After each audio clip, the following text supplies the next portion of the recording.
Youngblood, issue number 5. This is my continuing reviews, or not really reviews, but kind of sharing the Extreme Universe by Rob Liefeld. And oh man, I remember getting this one. I still have my Youngblood comics.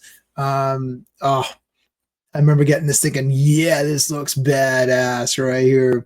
So we're doing these in order of publication based on League of Comics Geeks, Comic Geeks. It's a pretty good site, so I was able to find an extreme reading order, and I think it was just done by like a regular guy, like not like the site itself. But anyway, so we've been following that order. So we are on Youngblood issue number 5, creator and plot by Rob Liefeld, pencils by Chap Yape. Is that how you say his name?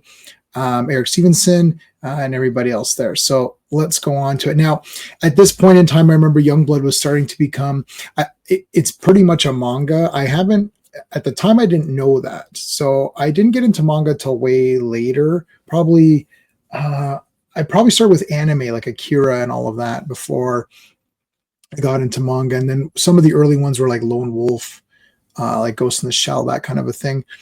And once you start getting more into it, you can see the way it is. And some of these pages, it almost becomes where there's so many splash pages that it becomes almost a storybook, where it's just like a picture and words rather than cartooning.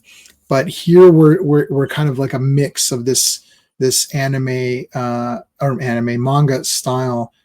So Bad Rock, still called Bedrock at this point, has been mind controlled by Dark Thorn, and he's pitted up against his Youngblood friends. So again, this is a conclusion here.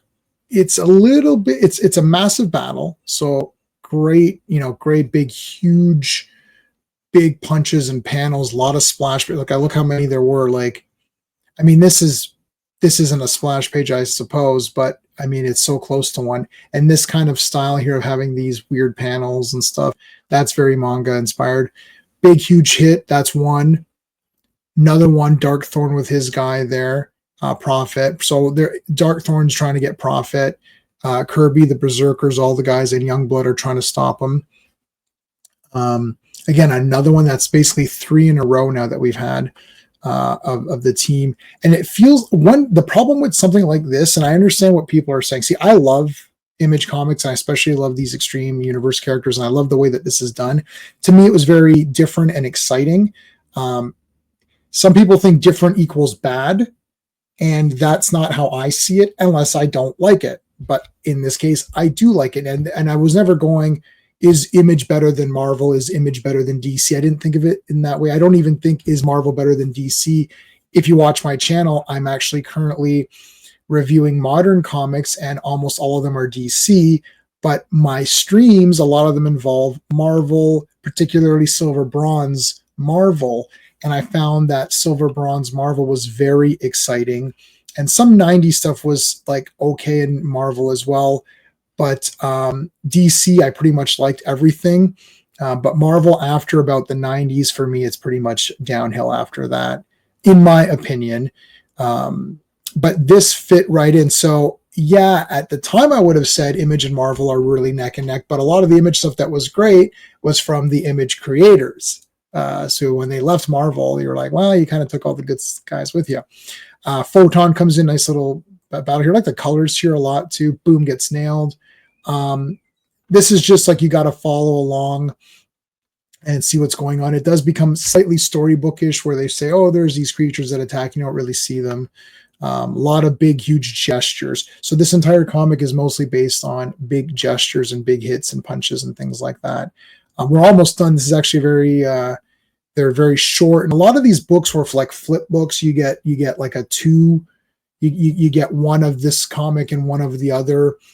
Things like that, like you get Brigade with Youngblood, or you might get a Blood Strike or something. So a lot of them you get like kind of a 2-in-1. So think of it that way. It's like you're getting a little bit of 2 stories. Die Hard is back. Bedrock has been brought back to normal.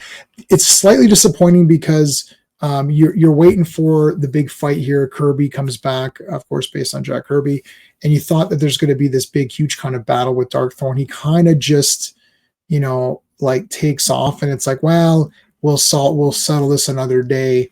So that was slightly disappointing. But still, you're getting this for big dramatic poses and big flashy fights. Good, nice little action pose at the end there. And we end off with Bad Rock, who is still called Bedrock, says, "Who's going to clean up this mess?" And and there you go. And that's your Youngblood number 5. Please do let me know what your thoughts are on these issues. Youngblood is back, guys. I did get the Youngblood Deluxe Edition. I recommend getting that big time. It's very good. The new Youngblood is excellent. Rob has already started that. If you go to his Whatnot store, you can pick up your new Youngbloods. That's not to be confused with the deluxe editions. The deluxe versions are the reprints of the old comics. These are brand new ones. So there you go. I'm not sure where they're going to be at. Hopefully issue 2 is out by the time you see this video. Maybe not. I don't know how the schedule is going to go for Youngblood. But anyway, thanks so much for watching, everybody. Please make sure you like the video and subscribe to the channel. I appreciate it. Hey friends, you've just been listening to J-Man, and he is the smartest person who ever lived. So make sure you like and subscribe.